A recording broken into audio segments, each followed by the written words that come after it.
2018లో ఆవాస hills అని మేము start చేసినప్పుడు టోటల్ ఓపెన్ ప్లాట్స్ కింద మేము సేల్ చేయడం జరిగింది. సో 2018, 19, 20, 21 అట్లా వచ్చినప్పుడు కస్టమర్స్లో కొంత మార్పు వచ్చింది. మేము హౌస్ కట్టుకుంటాము, మేము వీకెండ్ హోమ్ కట్టుకుంటాము, మేము ఇన్వెస్ట్మెంట్ బేస్లో ప్లాట్ తీసుకుంటాం అనే కస్టమర్ దగ్గర నుంచి మాకు ఫీడ్బ్యాక్ రావడం జరిగింది.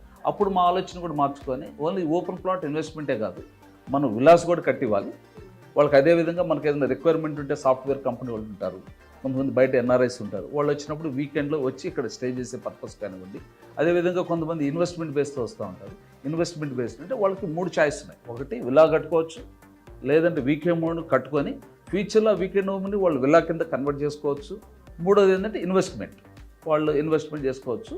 ఆ పర్పస్ తోటే మనం మల్టీపర్పస్తో మనం డెవలప్మెంట్ చేస్తాం. ఇప్పుడున్న సరౌండింగ్స్ ఏం చేస్తున్నా అంటే హైదరాబాద్ సరౌండింగ్స్లో ల్యాండ్ వాల్యూస్ బాగా పెరిగిపోయాయి. ఎక్కువ రేటు అనేది ఎకరా రేటు కానివ్వండి, రేట్స్ అంతా బాగా పెరిగాయి. దానివల్ల ఏం చేస్తున్నారంటే ఇన్వెస్టర్స్ వస్తున్నారు, తర్వాత డెవలపర్స్ వస్తున్నారు, తర్వాత రియల్టర్స్ వస్తున్నారు. రియల్టర్ కింద జిఎంలు, ఏజిఎంలు, మేనేజ్ ఇన్ని స్టెప్స్ అంతా పోతుంది. ల్యాండ్ ఓనర్ కాడి నుంచి, ఇన్వెస్టర్ కాడి నుంచి, డెవలపరు, రియల్టరు, జిఎం, ఏజిఎం, మేనేజర్, ఇట్లా ఎన్నో స్టెప్స్ ఉంటున్నాయి వచ్చి ఈరోజు రియల్ ఎస్టేట్లో. కానీ ఇది వైబ్యార్ ఇన్ఫ్రాకి వచ్చినప్పుడు ఏమవుతుందంటే హోల్ అండ్ సోల్ వైబ్యార్ ఇన్ఫ్రా. ఇక్కడ ల్యాండ్ అనేది వైబ్యార్ ఇన్ఫ్రానే కొంటుంది. అప్రూవల్ తీసుకురావడం అనేది వైబ్యార్ ఇన్ఫ్రాని అప్రూవల్ తీసుకొస్తుంది. డెవలప్మెంట్ చేయడం అనేది వైబ్యార్ ఇన్ఫ్రానే డెవలప్ చేస్తుంది. సేల్స్ అనేది వైబ్యార్ ఇన్ఫ్రానే చేస్తుంది. కానీ ఇక్కడెక్కడ థర్డ్ పర్సన్ ఇన్వాల్వ్మెంట్ ఉంటుంది.